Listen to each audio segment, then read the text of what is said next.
A very special good evening to all of you present here. आप सभी दोस्तों का स्वागत है विकास सर की इस क्लास में और exam card live YouTube channel पर। दोस्तों आज है 22 जनवरी। आज हम पढ़ेंगे 21 और 22 जनवरी दोनों दिन का करंट अफेयर। जो इंपॉर्टेंट करंट अफेयर है वो आपके एग्जाम के पॉइंट ऑफ व्यू से जितने भी करंट अफेयर है उसको हम डिस्कस करेंगे।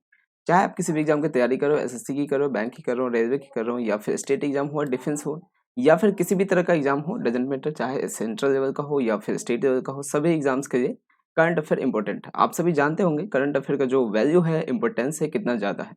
अगर करंट अफेयर सेक्शन आपका स्ट्रांग रहता है तो आप किसी भी एग्जाम को, जो जीके का सेक्शन होता है, जीके जीएस वाला सेक्शन होता है, जीके जीएस या फिर सीए वाला, ये आपको दूसरे स्टूडेंट से आगे लेके जाएगा अगर आप अब मतलब पहले से तैयारी करके रखते हैं तो। अदरवाइज फिर एग्जाम के टाइम पे आके पॉसिबल नहीं है कि 6-8 महीने का करंट अफेयर आप 1 से 2 महीना में कर लो। तो इसीलिए अगर आप रेगुलर रहते हैं तो आपके बेनिफिट रहता है। तो आप सभी दोस्तों से रिक्वेस्ट है कि क्लास में डेली रेगुलर आइए, और मेरी कोशिश रहती है कि मैं आपको क्लास में याद करा दूं करंट अफेयर, बट फिर भी आप रिवीजन के लिए कभी जब तक कभी देखो तो 2x में स्पीड करके या फिर टेलीग्राम से पीडीएफ वगैरह डाउनलोड करके आप पढ़ सकते हो। तो चलिए आज के सेशन को स्टार्ट करते हैं। अगर कोई भी दोस्त नए हैं चैनल पे तो सब्सक्राइब कर दीजिएगा, साथ ही बेल आइकन भी प्रेस कर देना ताकि वीडियो की नोटिफिकेशन आपको मिलता रहे। वीडियो स्टार्ट करने से पहले आप सभी के लिए एक इम्पोर्टेंट अपडेट है। एग्जाम कार्ड की तरफ से आप सभी दोस्तों के लिए लॉन्च किया गया है ये रैपिड सीरीज नाम का ये बुक है जिसको लॉन्च किया है। इसमें 6 बुक का ये कॉम्बो है। इसमें इस बुक की हेल्प से आप आसानी से अपने जीएस सेक्शन का पढ़ सकते हैं। ठीक है, तो कोड यूज करना विकास 10 का, कोड यूज करना विकास 10 का, इससे आपको 10% का डिस्काउंट मिल जाएगा। तो आज का पहला प्रश्न है दोस्तों, हाल ही में किस देश के राष्ट्रपति लुला डा सिल्वा ने जनवरी 2022 में सोनिया गुजाजारा को स्वदेशी लोगों के नए मंत्रालय के पहले मंत्री के रूप में घोषित किया? आपको अगर पता होगा दोस्तों, लुला डा सिल्वा के बारे में अभी हमने कुछ दिन पहले पढ़ा था। मान सकते हैं कि 1 वीक पहले, 1 या 2 वीक पहले हमने पढ़ा था किसी कंट्री के बारे में जिसमें इन्होंने प्रेसिडेंट के रूप में शपथ लिया था, और ये इनका 3rd टर्म था। इससे पहले ऑलरेडी ये 2 टाइम जो था, 2 टाइम्स जो था, उस देश के प्रेसिडेंट रह चुके हैं, और अभी अभी कुछ दिन पहले इन्होंने 3rd टाइम जो है उस देश के राष्ट्रपति के रूप में शपथ लिया है। तो ऑप्शन क्या है? ऑप्शन ए है जापान, ऑप्शन बी है स्वीडन, ऑप्शन सी है ब्राजील, ऑप्शन डी है ऑस्ट्रेलिया। तो ऑप्शन सी इसका करेक्ट आंसर हो जाएगा दोस्तों। ऑप्शन नंबर सी ब्राजील इसका करेक्ट आंसर है। लुला डा सिल्वा जो है ब्राजील के प्रेसिडेंट है, और इन्होंने कुछ टाइम पहले ही इन्होंने राष्ट्रपति पद के रूप में शपथ लिया था, और ये इनका तीसरा टर्म था, 3rd टर्म था।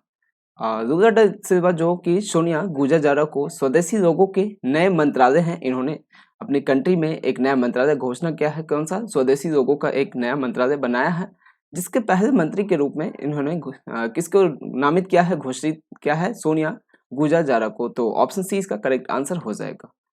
ब्राजील, ब्राजील इसका करेक्ट आंसर हो जाएगा। और लुला डा सिल्वा जो है ब्राजील के प्रेसिडेंट है।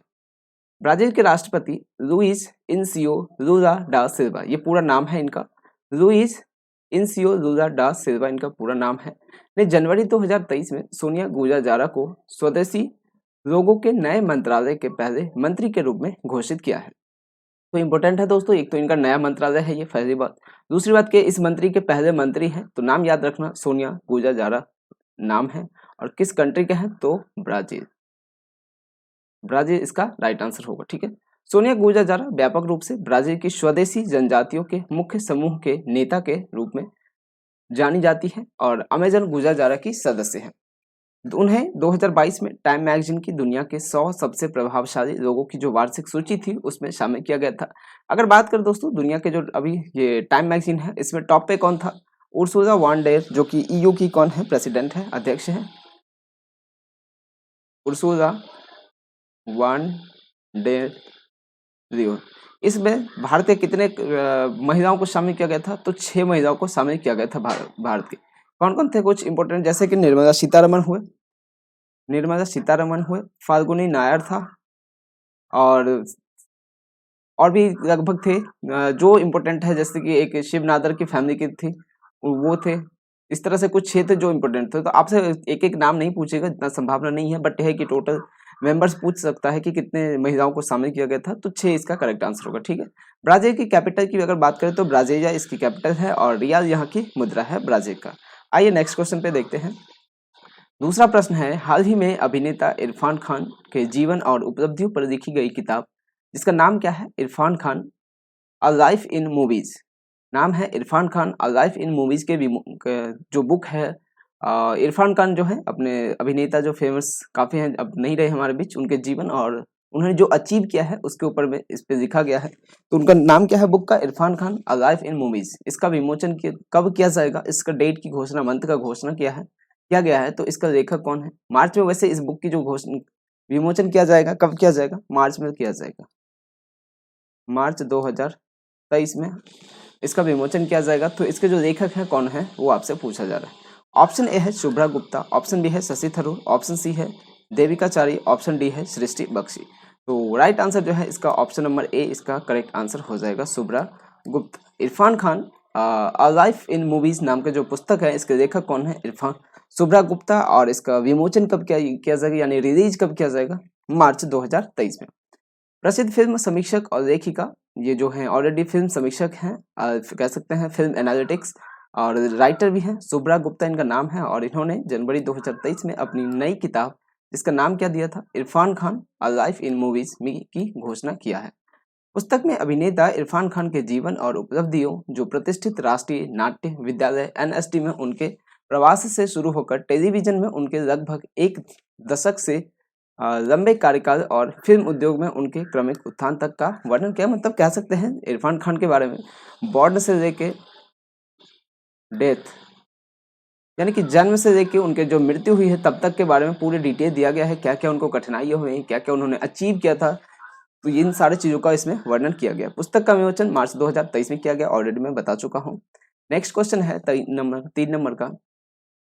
हाल ही में किस राज्य या केंद्र शासित प्रदेश में ऑनलाइन गेमिंग के लिए भारत का पहला उत्कृष्टता केंद्र स्थापित करने की घोषणा किया गया है? किस राज्य या केंद्र शासित प्रदेश यूटी में ऑनलाइन गेमिंग के लिए भारत का पहला उत्कृष्टता केंद्र स्थापित किया गया है? सेंटर ऑफ एक्सीलेंस, कई बार आपने पढ़ा होगा India's first centre of excellence. तो ये जो है India's first centre of excellence किस क्षेत्र में? गेमिंग के क्षेत्र में। ऑप्शन ए है उत्तर प्रदेश, ऑप्शन बी है कर्नाटका, ऑप्शन सी है राजस्थान, ऑप्शन डी है मेघालय। तो करेक्ट आंसर जो है इसका ऑप्शन नंबर डी इसका करेक्ट आंसर है, मेघालय। मेघालय में दोस्तों फर्स्ट इंडिया का पहला सेंटर ऑफ एक्सीलेंस यानी कि उत्कृष्टता केंद्र स्थापित करने का घोषणा किया गया है। किसके द्वारा किया गया है? जितेंद्र सिंह। जितेंद्र सिंह केंद्रीय मंत्री हैं जितेंद्र सिंह। इन्होंने घोषणा किया है कि गेमिंग के क्षेत्र में भारत का जो पहला सेंटर ऑफ एक्सीलेंस होगा कहाँ पे स्थापित किया जाएगा? मेघालय में किया जाएगा। ऑप्शन डी इसका करेक्ट आंसर हो जाएगा। तो यहाँ पे अगर कोई दोस्त नए हैं तो आप सभी दोस्तों से रिक्वेस्ट है कि चैनल को लाइक कीजिएगा, वीडियो को लाइक कर देना, चैनल को सब्सक्राइब कर देना, और दोस्तों से शेयर भी कर सकते हैं आपको अगर शेयर अच्छा लगा हो तो, ठीक है। और डेली हमारी मॉर्निंग में 8 AM पर क्लास होती है, बट अभी मैं आउट ऑफ स्टेशन हूँ, इस वजह से ये इवनिंग में 4 PM पे होती है।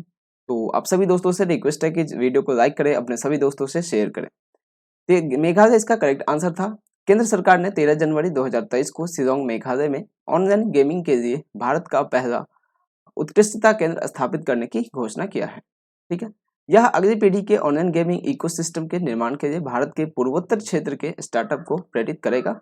और इलेक्ट्रॉनिक्स मंत्रालय MEITY इसको शॉर्ट्स में पढ़ते हैं, मिनिस्ट्री ऑफ, इसका फुल फॉर्म होता है ministry of electronics and information technology, इसका फुल फॉर्म होता है। इसके मंत्री की बात करें कौन है, तो इसके जो मंत्री हैं अश्विनी वैष्णव।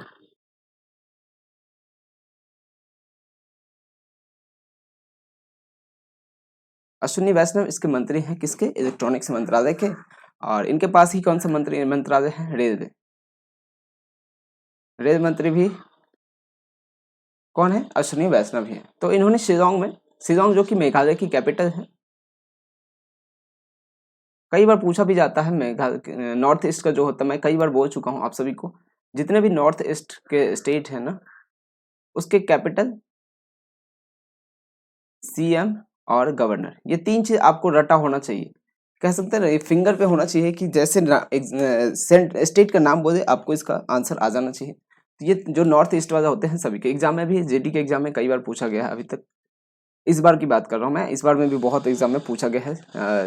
वहाँ के गवर्नर, कैपिटल, CM कई बार पूछा गया, ठीक है। मेघालय के जो CM है दोस्तों कन्नौड संगमा है, और राज्यपाल कौन है? BD मिश्रा, मेघालय के राज्यपाल, ठीक है। नेक्स्ट क्वेश्चन क्या है 4 नंबर का।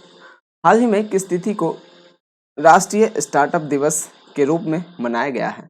किस तिथि को राष्ट्रीय स्टार्टअप दिवस के रूप में मनाया गया है? ऑप्शन ए है 16 जनवरी, ऑप्शन बी है 20 जनवरी, ऑप्शन सी 22 जनवरी, ऑप्शन सी 14 जनवरी। तो राइट आंसर जो है ऑप्शन नंबर ए इसका करेक्ट आंसर है 16 जनवरी। ठीक है, 16 जनवरी को राष्ट्रीय स्टार्टअप दिवस के रूप में मनाया जाता है। 2022 में इसकी शुरुआत हुई थी, स्टार्टिंग। ठीक है, फर्स्ट टाइम होता है। 2023 वाला कौन सा एडिशन है? सेकंड है। ठीक है, याद रखना, आपसे ये भी पूछा जा सकता है। हाल ही में 16 जनवरी को 2023 को राष्ट्रीय स्टार्टअप दिवस मनाया गया है, तो पूछेगा कि कौन सा एडिशन मनाया गया है 2023 में। या फिर आपसे पूछ सकता है कि इसकी शुरुआत कब की गई थी। ऑप्शन ए इसका राइट आंसर होगा। और 10 से 16 जनवरी इसी साल राष्ट्रीय स्टार्टअप दिवस का वीक मनाया गया था, सप्ताह। राष्ट्रीय स्टार्ट अप का राष्ट्रीय स्टार्टअप सप्ताह कब मनाया गया है? 10 से 16 जनवरी को मनाया गया था। ठीक, और स्टार्टअप दिवस कब मनाया जाता है? 16 जनवरी को मनाया जाता है प्रत्येक वर्ष। इस बार वाला सेकंड टाइम था। देश में आगामी व्यवसाय को बढ़ावा देने और प्रोत्साहित करने पर ध्यान देने के साथ 16 जनवरी को 2022 में राष्ट्रीय स्टार्टअप दिवस के रूप में अपनाया गया था। 16 जनवरी 2022 को इसको अपनाया गया था राष्ट्रीय स्टार्टअप दिवस को, और 15 जनवरी 2022 को प्रधानमंत्री मोदी ने इस दिवस को अपनाने की घोषणा की थी। इस दिवस को मनाने के लिए वाणिज्य मंत्रालय ने 10 से 16 जनवरी 2023 तक स्टार्टअप इंडिया इनोवेशन वीक का आयोजन किया है। इस दिन 75 से अधिक स्थानों पर इस कार्यक्रम का आयोजन किए जा रहे थे। 75 लगभग कंट्री में 75 से अधिक जगहों पर, ऑलमोस्ट 75 जगहों पर में इसका कार्यक्रम का आयोजन किया गया था। किसका? स्टार्टअप इंडिया इनोवेशन वीक का, जो कि 10 से 16 जनवरी तक मनाया गया था। हाल ही में किस राज्य या केंद्र शासित प्रदेश में माघ बिहू या भोगाली बिहू त्योहार को मनाया गया है? ठीक है, ऑप्शन ए है असम, ऑप्शन बी है जम्मू कश्मीर, ऑप्शन सी है उत्तर प्रदेश, ऑप्शन डी है अरुणाचल प्रदेश। तो राइट आंसर आप सभी को पता है, बिहू जो मनाया जाता है कहाँ मनाया जाता है? असम में। तो माघ बिहू हो या भोगाली बिहू हो, कहाँ मनाया जाएगा? सब कुछ असम में ही मनाया जाएगा। ठीक, तो ध्यान देने वाली बात यहाँ पे ये है कि चलो अभी तो हम पढ़ रहे हैं करंट अफेयर, तो आपको इजीली याद हो जाएगा, दिक्कत वाली बात नहीं है। तो अब जो क्वेश्चन बनता है अब चेंज हो गया। ठीक है, पहले ये सीधे सीधे पूछता था बताओ बिहू कहाँ मनाया जाता है, माघ बिहू कहाँ मनाया जाता है, भोगाली बिहू कहाँ मनाया जाता है।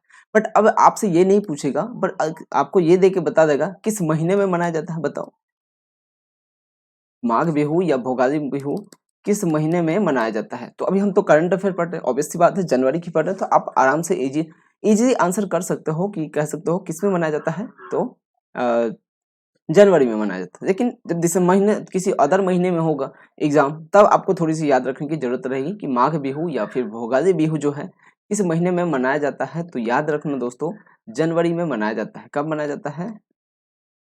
जनवरी में मनाया जाता है माघ बिहू या भोगाली बिहू प्रत्येक वर्ष। ठीक है, तो ऑप्शन ए इसका करेक्ट आंसर हो जाएगा, असम। माघ बिहू किसानों का एक त्योहार होता है। ठीक है, यह जनवरी के मध्य में माघ के महीने में मनाया जाता है। माघ को अगर हिंदी में देखें, हिंदी कैलेंडर में देखें, तो जनवरी को क्या बोलते हैं? जनवरी को माघ कहते हैं हिंदी में। माघ, पौष, आश्विन, कार्तिक इस तरह से होता है। तो हिंदी कैलेंडर के अनुसार जनवरी को हम माघ कहते हैं, और हम लोग जो पढ़ते हैं नॉर्मल जनवरी, वो इंग्लिश कैलेंडर के अनुसार होता है। वार्षिक फसल के बाद इसे सामुदायिक दावतों के साथ मनाया जाता है। और इस त्योहार का मुख्य आकर्षण भोजन है। इसमें डिफरेंट टाइप्स के भोजन का बनाया जाता है। तो यही इसका क्या होता है? अट्रैक्शन होता है, पॉइंट ऑफ कह सकते हैं पॉइंट ऑफ अट्रैक्शन जो है इस फेस्टिवल का, त्योहार का, वो क्या है? भोजन है, फूड है। 15 जनवरी को पड़ने वाली भोगाली बिहू से पहले की रात को उरुका कहा जाता है। ये भी एग्जाम में बन सकता है कि भोगाली बिहू से पहले की जो रात होता है, जस्ट पहले की, उसको क्या बोलते हैं? तो आप कहेंगे उरुका बोला जाता है उसका, जिसका अर्थ दावतों की रात होता है। ठीक है, ये भी बनता है कि उरुका का अर्थ क्या क्या होता है। तो याद रखिएगा क्या होता है दोस्तों, उरुका का अर्थ दावतों की रात होता है। असम की जो राजधानी है दिसपुर है, और सीएम हेमंत बिश्व शर्मा है। राज्यपाल कौन है? जगदीश मुखी वहां के राज्यपाल। ठीक है, किसी भी दोस्त को किसी भी तरह का कोई दिक्कत हो, कोई आफत हो, कोई मुश्किल हो, कोई परेशानी, तो आप बताइएगा जरूर। अगर नहीं हो तो एनडी या वाईडी लिख के जरूर बताएंगे ताकि मुझे पता चले। मैं क्लास में नहीं रहता हूँ, लेकिन जब क्लास में प्रीमियर होती है उस टाइम मैं देखता रहता हूँ। आप डाउट को क्लियर करने की कोशिश करूँ, ठीक है। 6 नंबर का प्रश्न है, हाल ही में किस राज्य में सांडों को वश में करने वाला एक लोकप्रिय खेल जिसका नाम क्या है, जल्लीकट्टू शुरू हुआ है। जल्लीकट्टू जो कि सांडों को वश में करने का एक लोकप्रिय खेल है, वो किस राज्य में स्टार्ट किया गया है? मिजोरम में किया गया है, तमिलनाडु में किया गया है, आंध्र प्रदेश में किया गया है, या फिर अरुणाचल प्रदेश में किया गया है? तो राइट जो आंसर होगा दोस्तों, ऑप्शन बी इसका करेक्ट आंसर हो जाएगा, तमिलनाडु। तमिलनाडु में सांडों को वश में करने का वाला जो खेल है, लोकप्रिय खेल है, जल्लीकट्टू इसका नाम है, और ये कहाँ पे स्टार्ट हुआ? तमिलनाडु में। जल्लीकट्टू तमिलनाडु राज्य में प्रचलित सांडों को वश में करने वाला एक लोकप्रिय खेल है।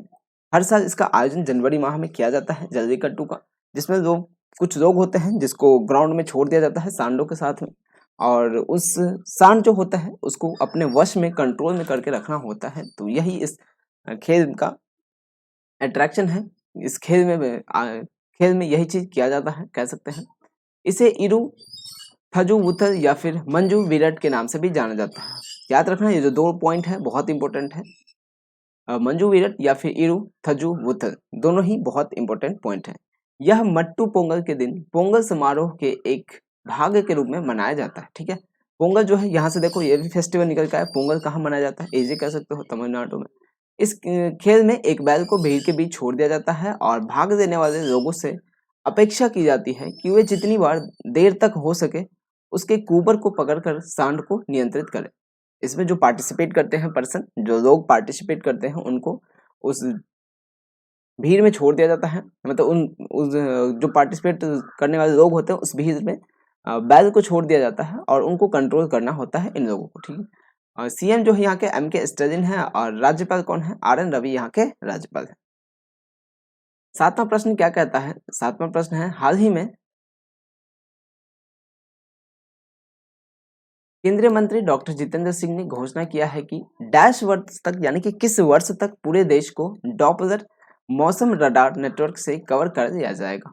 किस वर्ष तक पूरे देश को डॉपलर मौसम रडार नेटवर्क से कवर कर दिया जाएगा? इस रडार के थ्रू बहुत सारी चीजें कंट्रोल किया जाता है, मतलब पता चल जाता है, भविष्यवाणी किया जा सकता है। तो इसके थ्रू पूरे देश को कवर कर दिया जाएगा। घोषणा किया है किसने? जितेंद्र सिंह ने, जो कि अर्थ एंड साइंस के मिनिस्टर भी हैं, और साथ ही ये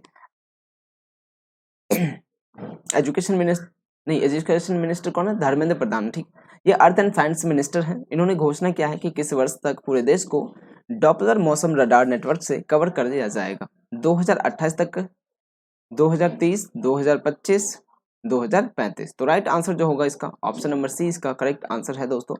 2025 तक के डॉक्टर जितेंद्र सिंह ने घोषणा किया है कि 2025 तक पूरे देश को डॉपलर मौसम रडार नेटवर्क से कवर कर दिया जाएगा। 15 जनवरी 2023 को बताया कि 2025 तक पूरे देश को डॉपलर मौसम रडार नेटवर्क से कवर कर दिया जाएगा। किसने बताया? जो जितेंद्र सिंह ने, अर्थ एंड साइंस मिनिस्टर यही है, अर्थ एंड साइंस मिनिस्टर। आप कह सकते हैं पृथ्वी एवं विज्ञान मंत्रालय इनके पास है। इसका उद्देश्य विभिन्न मौसम की घटनाओं का अधिक सटीक पूर्वानुमान लगाना है, और देश में जो डॉपलर रडार की संख्या 2013 में 15 से बढ़कर 2023 में 37 हो गई। 2013 में कितनी थी? 15 थी। अभी वर्तमान में कितनी है दोस्तों? 37 है। भारत अगले 2 से 3 वर्षों में 25 रडार स्थापित करेगा। भारत का टारगेट है अगले 2 से 3 वर्षों में 25 और रडार स्थापित करने का, जिससे यह संख्या 62 हो जाएगी, ठीक है। 37 + 25 62 हो जाएगी टोटल अगले 2 से 3 साल में। 8वां प्रश्न क्या कहता है? हाल ही में किस तिथि को भारत मौसम विज्ञान विभाग (IMD) का 148वां स्थापना दिवस को नई दिल्ली में मनाया गया है? भारत मौसम विज्ञान विभाग (IMD) का 148वां स्थापना दिवस को नई दिल्ली में मनाया गया है। किस तिथि को मनाया गया है? ऑप्शन ए है 16 जनवरी, ऑप्शन बी है 20 जनवरी, ऑप्शन सी है 15 जनवरी, ऑप्शन डी है 14 जनवरी। 16 जनवरी को क्या मनाते हैं हम? राष्ट्रीय स्टार्टअप डे। इसके आने की बहुत संभावना है, क्योंकि अभी अभी स्टार्ट किया गया है रिसेंटली 2022 में इसको।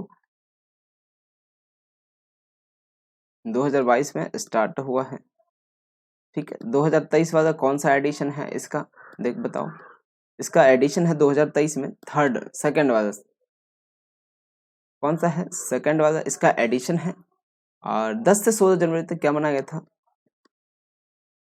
राष्ट्रीय स्टार्टअप सप्ताह मनाया गया था। ठीक है, इसका जो राइट आंसर है दोस्तों, आईएमडी, भारत मौसम विज्ञान विभाग, आईएमडी का 148वां स्थापना दिवस दिल्ली में कब मनाया गया था? डेट इसका था 15 जनवरी, इसका करेक्ट आंसर हो जाएगा। ठीक है, ऑप्शन सी इसका करेक्ट आंसर हो जाएगा। 15 जनवरी को आईएमडी का 148वां स्थापना दिवस मनाया गया था। भारत मौसम विज्ञान विभाग का 148वां स्थापना दिवस 15 जनवरी 2023 को नई दिल्ली में मनाया गया। आईएमडी मौसम विज्ञान, भूकंप विज्ञान और संबंधित विषयों से संबंधित प्रमुख कार्यकारी एजेंसी। मौसम विज्ञान के बारे में भविष्यवाणी करना, जो अपकमिंग में होने वाला है उस चीज के बारे में। भूकंप विज्ञान, भूकंप वगैरह के बारे में बताना, उनसे जो संबंधित रिलेटेड चीजें हैं उसके बारे में भविष्यवाणी करने का ये एक विभाग है सभी चीजों का। भूकंप विज्ञान यानी भूकंप को किससे नापते हैं दोस्तों? सिस्मोग्राफ। सिस्मोग्राफ से भूकंप को नापते हैं। ठीक है, भूकंप की तीव्रता जो होती है उसको। आईएमडी पृथ्वी विज्ञान मंत्रालय के तहत काम करता है। पृथ्वी विज्ञान मंत्रालय के तहत कौन करता है? आईएमडी। और पृथ्वी विज्ञान मंत्री के जो मंत्रालय कौन है, अभी भी मैंने बताया था कौन है? जितेंद्र सिंह। जितेंद्र सिंह पृथ्वी विज्ञान मंत्रालय के मंत्री हैं। आईएमडी विश्व मौसम विज्ञान संगठन के 6,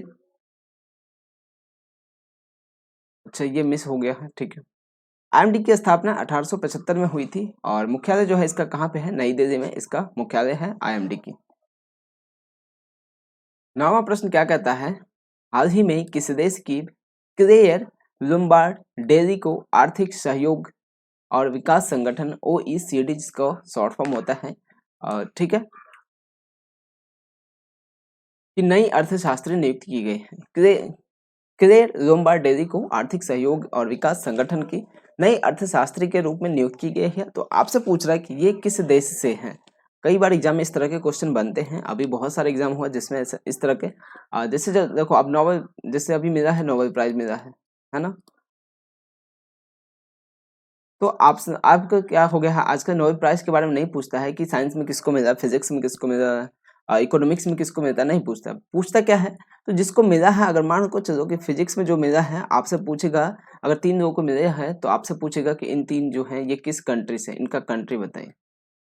तो अब जो है ट्रेंड ये चेंज हो गया। ठीक है, अब वो पुरानी टाइम का जो है फॉलो कर रहा था कि बस नाम बताओ कि फिजिक्स में किसको मिला है, केमिस्ट्री में किसको मिला है, पीस में किसको मिला है, मेडिसिन में किसको मिला है। अब ऐसा नहीं पूछता कि सिर्फ नाम बता दे, नाम बताए काम चल गया। आपको कंट्री का नाम याद रखना पड़ेगा, साथ ही साथ उनको किस फील्ड के लिए, किस काम के लिए मिला है, उनका जो वर्क कह सकते हैं आपकी वर्क किस वर्क के लिए मिला, किस फील्ड में मिला है, वो पूछा जाता है। तो आपको कंट्री याद होना चाहिए। तो ये जो क्लेयर लोम्बार्डेली है, जिनको OECD की नई अर्थशास्त्री नियुक्त किया गया है, वो किस देश की है आपसे पूछ रहा। ऑप्शन ए है ऑस्ट्रेलिया, ऑप्शन बी है जापान, ऑप्शन बी है यूनाइटेड किंगडम, ऑप्शन डी है अमेरिका। तो राइट जो आंसर है ऑप्शन नंबर सी इसके करेक्ट आंसर हो जाएगा। यूनाइटेड किंगडम की है ये क्लेयर लोम्बार्डेली को, जो जिनको आर्थिक सहयोग और विकास संगठन OECD की नई अर्थशास्त्री के रूप में नियुक्त किया गया है। इसके अगर हम बात करें दोस्तों, हेडक्वार्टर कहाँ पे है, एग्जाम में क्वेश्चन बनता है इसका हेडक्वार्टर कहाँ पे है, तो पेरिस में है।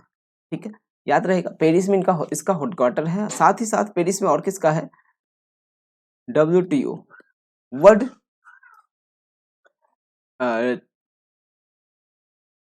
ट्रेड ऑर्गेनाइजेशन का पेरिस में है। और एक होता है वर्ल्ड मैड्रिड, मैड्रिड में इसका वर्ल्ड टूरिज्म ऑर्गेनाइजेशन का है। और ट्रेड का कहाँ पे है? वियना में है शायद। एक बार आप सभी जो कमेंट करके बताइएगा, मैं आपको यहाँ पे लिख के देता हूँ, पूरा लिखता हूँ, वर्ल्ड ट्रेड ऑर्गेनाइजेशन का हेडक्वार्टर बताइए। तो आप सभी को देखता हूँ मैं कौन बता पाता है, कमेंट करके बताना। ठीक, यूनाइटेड किंगडम राइट आंसर होगा। यूके की है क्लेयर लोम्बार्डेली को आर्थिक सहयोग और विकास संगठन OECD की नई अर्थशास्त्री के रूप में नियुक्त किया गया है। वह वर्तमान में यूके ट्रेजरी की मुख्य आर्थिक सलाहकार है। वर्तमान में जो है यूनाइटेड किंगडम ब्रिटेन की ट्रेजरी की मुख्य आर्थिक सलाहकार है वो। और लोम्बार्डेजी को आर्थिक विश्लेषण में 20 वर्षों का अनुभव है इनको, किसमें, इकोनॉमिक के क्षेत्र में। वह फ्रांस के लॉरेंस बूने की जगह लेंगे। वर्तमान में जो थे मुख्य अर्थशास्त्री OECD के, वो कौन थे, लॉरेंस बूनो, जो कहाँ की है, फ्रांस की है। कहाँ की है, फ्रांस की है। इनको ये रिप्लेस करेंगे क्लेयर लोम्बार्डेजी, जो कि यूके की है। OECD के जगह देंगे किसका, लॉरेंस बूने का। ठीक है, जो 2018 से इस पद पर है। लॉरेंस बूने जो है OECD के मुख्य अर्थशास्त्री जो है, कब से है, 2018 से है। OECD का मुख्यालय कहाँ पे है, पेरिस में है। पेरिस कहाँ, फ्रांस में। ठीक है, 10वां प्रश्न क्या कहता है। थोड़ा सा दोस्तों आप सभी से माफी चाहूंगा, बैकग्राउंड नॉइज आ रही होगी थोड़ा सा, इस वजह से उसके माफी चाहूंगा, थोड़ा वर्क चल रहा है, घर पे आया हूँ तो। 10वां प्रश्न है, हाल ही में किस राज्य या केंद्र शासित प्रदेश में G20 के तहत थिंक 20 बैठक का आयोजन किया गया है। किस राज्य या केंद्र शासित प्रदेश में G20 के तहत थिंक 20 बैठक का आयोजन किया गया है। राजस्थान में किया गया है, झारखंड में किया गया है, मध्य प्रदेश में, या फिर दिल्ली में। तो राइट जो आंसर है ऑप्शन नंबर सी, इसका करेक्ट आंसर है मध्य प्रदेश। ठीक है, मध्य प्रदेश में इसका आयोजन किया गया। मध्य प्रदेश में कहाँ पे, भोपाल में। देखो, अगर आपसे सिटी का नाम पूछे तो आप बताना भोपाल आंसर करोगे। अगर आपसे स्टेट के बारे में पूछे तो क्या आंसर करोगे, MP आंसर करोगे। याद रखना बस पॉइंट ये कि G20 के तहत जो थिंक 20 बैठक का आयोजन किया गया था, ऑर्गेनाइज किया गया था, कहाँ पे किया गया था, भोपाल में किया गया था। कहाँ पे, मध्य प्रदेश में। बैठक में भारत के बुद्धिजीवियों और अधिकारियों के अलावा विभिन्न देशों के 94 प्रतिनिधियों से ने भाग लिया था। ठीक है, भारत के अलावा अदर कितने कंट्री, 94 कंट्री हैं, जिसके 94 कंट्रियों के जो प्रतिनिधि हैं उन्होंने पार्टिसिपेट किया था। बैठक के दौरान विशेषज्ञ, विदेशी मेहमान, global governance with life values and well being सहित अन्य विषयों पर चर्चा करेंगे। G20 या फिर ग्रुप ऑफ 20 दुनिया की प्रमुख विकसित और विकासशील अर्थव्यवस्थाओं का एक अंतर सरकारी मंच है। मध्य प्रदेश के राज्यपाल कौन है, मंगू भाई पटेल हैं। एग्जाम में पूछा जा सकता है। GD के लिए तो बहुत ही इंपॉर्टेंट है, स्टेट राज्यपाल। SSC GD का जो एग्जाम चल रहा है उसके लिए जो गवर्नर है ना, बहुत ही इंपॉर्टेंट है। कई बार बता चुका हूँ और लगभग कई शिफ्ट में आ चुका है। जो भी हमारे रेगुलर स्टूडेंट होंगे उनको पता ही होगा। हमने हर क्लास में जो भी स्टेट से रिलेटेड कोई न्यूज आता है तो उस स्टेट का जो गवर्नर है उसके बारे में डिटेल डिस्कस करते हैं नाम उसको, ताकि आपको जो है ना, इतनी बार मैं करा दूंगा कि आपके कह सकते हैं कि जुबान पे रटा जाएगा। अगर आपसे कोई MP बोलेगा सीधे बोलोगे मंगू भाई पटेल, इस तरह से। राजस्थान बोलेगा सीधे बोलोगे कलराज मिश्रा। इस तरह से स्पीड इतनी होनी चाहिए आपकी, जिस तरह से बंदूक से गोली निकलता उसी तरह से आपके सवाल का आंसर निकलना चाहिए। अगर आपसे राज्यपाल के बारे में पूछे या फिर कोई भी अन्य चीज़ हो, अगर करंट अफेयर से रिलेटेड है, क्योंकि मैं आपको इतने डिटेल में कराता हूँ कि आपको से कोई मिस नहीं होना चाहिए कुछ भी। ठीक है, तो कोशिश करो क्लास में याद करने की। अगर आपको टाइम नहीं, नोट्स मत बनाओ, PPT को डाउनलोड कर दिया करो। PDF आपको मिलता है हमारे टेलीग्राम चैनल पे, वहाँ से डाउनलोड करो उसको। क्लास में डेली आया करो। चाहे अब जरूरी नहीं है कि अगर आप रिकॉर्डेड लाइव में ही आओ। अगर आपके पास टाइम नहीं है, आप किसी अदर काम में बिजी हैं, तो आप लाइव मत देखो, रिकॉर्डेड देख लिया करो, लेकिन क्लास को देखो जरूर। अगर आप एक बार देखो, नॉर्मल स्पीड से देखो, नॉर्मल स्पीड से एक बार देखो। अगर आपको टाइम मिलता है या फिर अगर रिवीजन की जरूरत होती है तो 2x में करो। मैं ये नहीं कहूँ कि दोबारा से आप उसी नॉर्मल स्पीड में देखो, 2x में देखो। बस आपको सुनना है, कान में ईयरफोन लगाओ, इधर उधर घूमते रहो, आपको करंट अफेयर रिवीजन भी हो जाएगा, आपका दूसरा काम भी हो जाएगा।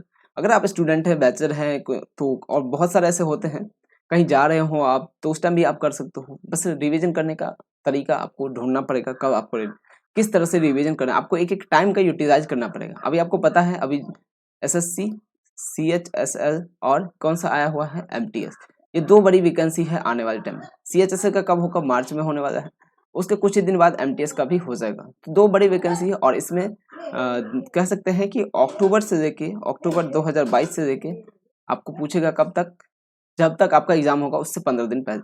लेकिन कोशिश करो अक्टूबर से भी ज़्यादा, लगभग 6 महीने का मान सकते हैं, अगस्त 2022 से आपके एग्जाम से कुछ दिन पहले तक का आपको पढ़ना पड़ेगा। तो अगर आप अभी से पढ़ते रहेंगे तो आपको बेनिफिट होगा, डेफिनेटली बेनिफिट होगा। आपको इस चीज़ का बर्डन नहीं रहेगा कि आपको करंट अफेयर भी पढ़ना है। तो इसी वजह से मैं सभी दोस्तों से रिक्वेस्ट करता हूँ कि आप लोग करंट अफेयर को हल्के में मत लो, आसान मत समझो। करंट अफेयर ऐसा सेक्शन है, 4-5 क्वेश्चन आपके एग्जाम में तो आने ही आना है, कोई रोकेगा नहीं 4-5 क्वेश्चन आने से। ठीक है ना, 4-5 क्वेश्चन तो आएगा ही, तो इसलिए आप रेगुलर पढ़ते रहोगे तो आप ही को फायदा मिलेगा। ठीक है, आइए इस क्वेश्चन को देखते हैं। क्वेश्चन क्या है, हाल ही में नवीकरणीय ऊर्जा में सहयोग के लिए NTPC रिन्यूएबल एनर्जी लिमिटेड ने किस राज्य के साथ समझौता किया है। नवीकरणीय ऊर्जा के सहयोग के लिए एनटीपीसी रिन्यूएबल एनर्जी आरईसी, ठीक है, किसका NTPC REC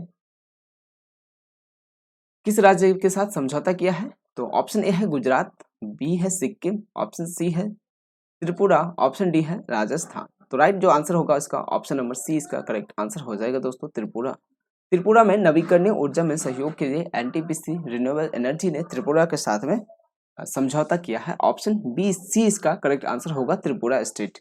NTPC renewable energy limited NTPC REL ने 16 जनवरी 2023 को नई दिल्ली में त्रिपुरा सरकार के साथ एक समझौता ज्ञापन पर हस्ताक्षर किया है। त्रिपुरा में फ्लोटिंग और ग्राउंड माउंटेड आधारित नवीकरणीय ऊर्जा परियोजनाओं के विकास के लिए इस पर हस्ताक्षर किए गए थे। त्रिपुरा में फ्लोटिंग और ग्राउंड माउंटेड आधारित जो नवीकरणीय ऊर्जा है उसके जो परियोजना है उसके डेवलपमेंट के लिए इस पर हस्ताक्षर किया था किसने? एनटीपीसी आरईएल यानी कि रिन्यूएबल एनर्जी लिमिटेड इसका फुल फॉर्म है, ठीक है।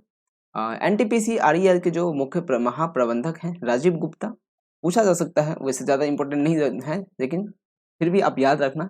एनटीपीसी आरईएल के जो मुख्य महाप्रबंधक हैं नाम क्या है? राजीव गुप्ता। और त्रिपुरा नवीकरणीय ऊर्जा विकास एजेंसी के महानिदेशक और ईसीओ महानंदा देव वर्मा ने समझौता ज्ञापन पर हस्ताक्षर किया है, ठीक है। ये सब उतनी काम की चीज़ नहीं है, बस आपको स्टेट रखना है। ये इसमें क्वेश्चन से यही इंपॉर्टेंट है कि आपको स्टेट याद रखना है कि किस स्टेट के साथ में और किसने पार्टनरशिप किया है, ये चीज़।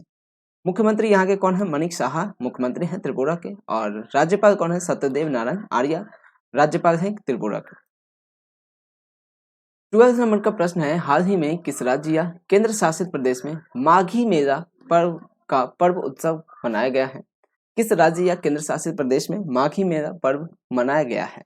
ऑप्शन ए है कर्नाटका दोस्तों, ऑप्शन बी है राजस्थान, ऑप्शन सी है ओडिशा एंड ऑप्शन डी है पंजाब। तो राइट जो आंसर होगा ऑप्शन नंबर डी इसका करेक्ट आंसर हो जाएगा। पंजाब में माघी मेला पर्व का आयोजन किया गया है, ऑप्शन डी इसका राइट आंसर होगा। पंजाब के मुक्तसर साहिब में 14 जनवरी से माघी मेला पर्व का मनाया जा रहा है, यानी 14 जनवरी से इसका आयोजन किया जा रहा है। माघी का दिन चाली मुक्त या चालीसा मुक्त लोगों की वीरतापूर्ण लड़ाई या फिर लड़ाई का सम्मान करने के लिए मनाया जाता है। माघी का दिन चाली मुक्त या फिर चालीसा मुक्त लोगों की वीरतापूर्ण लड़ाई का सम्मान करने के लिए यह मनाया जाता है, जिन्हें गुरु गोविंद सिंह की खोज में मुगल शाही सेना द्वारा लड़ाई किए गए हमले का बचाव करते हुए अपने प्राणों की आहुति दे दी थी। लड़ाई 29 दिसंबर 1705 को खिदराने की दी ढाब के एक तालाब के पास हुई थी। और पंजाब के जो राज्यपाल हैं, अगर बात करें यहाँ के राज्यपाल की, तो बनवारी लाल पुरोहित हैं, ठीक है। 29 दिसंबर 1705 को इसकी लड़ाई को लड़ा गया था। और किस चीज़ के लिए? तो गुरु गोविंद सिंह की खोज के लिए मुगल शाही सेना द्वारा हमला को किया गया था, उसके बचाव के लिए मुगल शाही सेना द्वारा जो हमला किया गया था उसके बचाव के लिए जिन लोगों ने अपनी जान दे दी थी, प्राण दे दी थी, उनके सम्मान के लिए इस पर्व का आयोजन किया जाता है माघी मेला का। कहाँ पे? पंजाब में। और कब से आयोजन किया जा रहा है? 14 जनवरी से इसका आयोजन किया जा रहा है। बात करें अगर राज्यपाल की, तो बनवारी लाल पुरोहित यहाँ के राज्यपाल हैं। और सीएम कौन है? सभी को पता होगा, मैंने इसलिए नहीं दिया है, भगवंत मान, ठीक है। भगवंत मान पंजाब के सीईओ, ठीक है। 30 नंबर प्रश्न है, हाल ही में भारत और किस देश के बीच में द्विपक्षीय नौसैनिक अभ्यास जिसका नाम क्या है? वरुण का 21वां संस्करण, वरुण एक याद रखना, वरुण एक्सरसाइज वरुण किसके बीच में होता है? ऑप्शन है जापान, फ्रांस, मालदीव और ऑस्ट्रेलिया।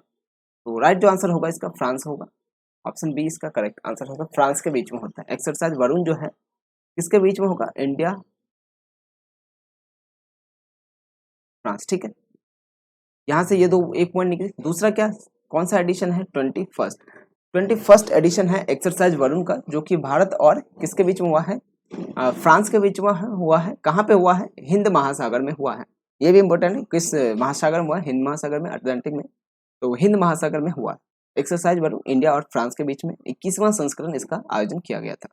भारत और फ्रांस के बीच में द्विपक्षीय नौसैनिक अभ्यास वरुण का 21वां संस्करण 16 जनवरी 2023 को हिंद महासागर में शुरू हुआ। दोनों नौसेनाओं के बीच द्विपक्षीय अभ्यास 1993 में शुरू किया गया था और 2001 में इसे वरुण नाम दिया गया था, ठीक। 1993 में स्टार्ट हुआ था, जब कोई इसका कोई खास नाम नहीं था, लेकिन 2001 में इसका नाम दे दिया गया वरुण। भारत और फ्रांस के बीच में जो एक्सरसाइज होगा नौसेना के बीच में, उसका नाम क्या दिया? वरुण दिया। और कब दिया? 2001 में दिया। ठीक है, यह अभ्यास 16 से 20 जनवरी 2023 तक आयोजित किया जाएगा और इसमें उन्नत वायु रक्षा अभ्यास, सामरिक युद्धाभ्यास और सतह पर गोलीबारी देखने को मिलेगी। यानी कह सकते हैं इसमें एयरफोर्स, नेवी और आर्मी, इसमें तीनों टाइप का एक्सरसाइज किया जाएगा। ठीक है, फ्रांस की राजधानी कहाँ पे है दोस्तों? पेरिस में है। और मुद्रा क्या है यहाँ की? फ्रांस की यूरो फ्रांस की मुद्रा है। 14 नंबर का प्रश्न है, हाल ही में सीबी जॉर्ज को किस देश में भारत के अगले राजदूत के रूप में नियुक्त किया गया है? हाल ही में सीबी जॉर्ज को किस देश में भारत के अगले राजदूत के रूप में नियुक्त किया गया है? मार्शल द्वीप समूह, चेक गणराज्य, ब्रिटेन और बैंकॉक। तो ऑप्शन ए इसका राइट आंसर हो जाएगा, मार्शल द्वीप समूह। मार्शल द्वीप समूह में सीबी जॉर्ज को भारत के अगले राजदूत के रूप में नियुक्त किया गया है। वर्तमान में जापान में भारत के राजदूत सीबी जॉर्ज, अभी जो है ये सीबी जॉर्ज कहाँ पे हैं भारत के राजदूत के रूप में? तो जापान में। ठीक है, जापान में है अभी, लेकिन इनको अब ट्रांसफर कर दिया गया है कहाँ पे? मार्शल द्वीप समूह। तो जनवरी 2023 में मार्शल द्वीप समूह गणराज्य में भारत के अगले राजदूत के रूप में मान्यता दी गई, यानी कि इनको भारत के अगले राजदूत के रूप में नियुक्त किया गया है। कहाँ पे? मार्शल द्वीप समूह गणराज्य में। ठीक है, सीपी जॉर्ज 1993 बैच के भारतीय विदेश सेवा अधिकारी हैं, IFS। ठीक है, 2014 में भारत सरकार ने उन्हें भारतीय विदेश सेवा में उत्कृष्टता के लिए SK सिंह पुरस्कार से सम्मानित किया था। 2014 में भारत सरकार ने सीबी जॉर्ज को उनकी विदेश सेवा में, भारतीय विदेश सेवा में उत्कृष्टता यानी बेस्ट कह सकते हैं अच्छे काम के लिए उनको SK सिंह पुरस्कार से सम्मानित किया गया था। ये जो अवार्ड है SK सिंह पुरस्कार किस क्षेत्र में दिया जाता है? भारतीय विदेश सेवा के क्षेत्र में दिया जाता है अवार्ड। कौन सा? SK Singh award. ठीक है, तो ये इसका करेक्ट आंसर हो जाएगा दोस्तों। आज के जितने भी महत्वपूर्ण करंट अफेयर थे उसको हम डिस्कस कर चुके हैं। ठीक है, उम्मीद करता हूँ आप सभी को सेशन अच्छा होगा। वीडियो अच्छा लगा तो लाइक कर देंगे और शेयर करना दोस्तों, अपने सभी दोस्तों से शेयर कर सकते हैं और चैनल को सब्सक्राइब कर दें ताकि वीडियो की नोटिफिकेशन आपको मिलती रही है। डेली हमारी क्लासेस होती है करंट अफेयर का। तो आप सभी दोस्तों से रिक्वेस्ट है कि जितने भी नए दोस्त हैं चैनल को सब्सक्राइब कर दीजिए, बेल आइकन प्रेस कर देना। मिलेंगे अगले वीडियो में। और उससे पहले आपको बता दें दोस्तों, हमारी जनवरी मंथ की जो करंट अफेयर की मैगजीन है वो आ चुकी है, आप ले सकते हैं। ये उन दोस्तों के लिए है जिनको PDF कह सकते हैं आप, PDF या फिर वीडियो से पढ़ना अच्छा नहीं लगता है, उनको उसमें उतना कंफर्टेबल नहीं होता, रिवीजन नहीं कर पाते हैं, तो उन दोस्तों के लिए है ये करंट अफेयर की जो हमारी मैगजीन है। आप इस बुक को इजीली बाई कर सकते हो, लिंक वगैरह सब कुछ डिस्क्रिप्शन में दिया गया है, या फिर अपने नज़दीकी बुक स्टोर से भी बाई कर सकते हो। ठीक है, वहाँ भी आपको मिल जाएगा। प्राइस इसका बहुत कम रखा गया ताकि सभी लोग जो स्टूडेंट है, सभी जो दोस्त हैं अफोर्ड कर सकते हैं। प्राइस सिर्फ और सिर्फ 49 रुपीज़ है पर मंथ। इसमें ई बुक मिलेगा और इसमें आपको डिटेल में दिया रहेगा, MCQs होगा, उसके साथ में फैक्ट्स रहेंगे, साथ में वन लाइनर क्वेश्चन भी रहेगा और साथ में आपको क्विज के फॉर्म में भी रहेगा, कुछ 2 सेट क्विज भी दिया जाएगा। तो बहुत सारी चीज़ें इसमें दी जाती है, तो उस हिसाब से प्राइस बहुत ज़्यादा नहीं है, आप आराम से इजीली अफोर्ड कर सकते हो। आपके करियर बनाने के लिए इतना आप मंथली इसमें जरूर पे कर सकते हैं, क्यों अगर आपको बेहतर रिजल्ट चाहिए करंट अफेयर के सेक्शन में तो।